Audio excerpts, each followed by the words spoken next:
državni družbi Gen Energija izdalo energetsko dovoljenje za gradnjo drugega bloka jedrske elektrarne Krško. Gen je tako dobil zeleno luč za začetek postopkov umeščanja v prostor in pridobitve gradbenega dovoljenja, kar pa še ne pomeni, da bodo več milijard evrov vreden drugi blok dejansko zgradili. Odločitev o tem naj bi sprejeli šele čez 5 ali 6 let, gradnja pa bi lahko na to trajala še celo desetletje. Katarina Matejčič.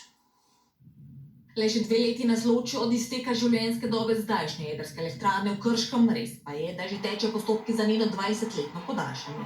Vseeno so z izdajo energetskega dovoljenja prižgali zeleno luč za nov drugi blok, ki bi lahko deloval kar 60 let. Izdaja energetskega dovoljenja pa še ne pomeni dokončne odločitve za samo investicijo. Sploh, ker ta še daleč ne bi bila poceni. Projekt je neuradno ocenjen na 5 do 6 milijard evrov, kar ni nujno končna številka. Šola, ki smo imeli s TEŠ6, je bila predraga, da bi jo ponovili.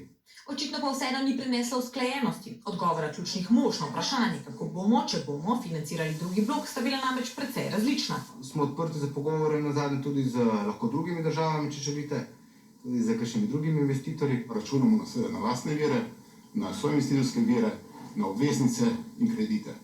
To so naši pravzaprav viri denarja. Poskušali bomo čim več zgraditi z lastnimi viri. Če bomo do tja seveda sploh prišli. Že zdaj, torej še preden se je vse skupaj zares začelo, se namreč omenja možnost referenduma. Če pa bo javnost smatrala in če bo bila tukaj tudi takšna volja, potem sem jaz prepričan, da ni nobene težave, da se bi lahko državljanke in državljani o tem izjasnili. In to pozitivno, torej bi glasovali za gradnjo, je prepričan minister, ki ni pretirano zaskrbljen niti zaradi naših sosed.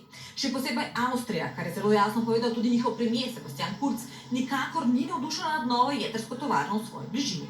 Njihova stališča poznamo in jih spoštujemo, pravi Vrtovec in dodaja. Ampak vsaka država zagotavlja svoj energetski miks in svojo energetsko neodvisnost.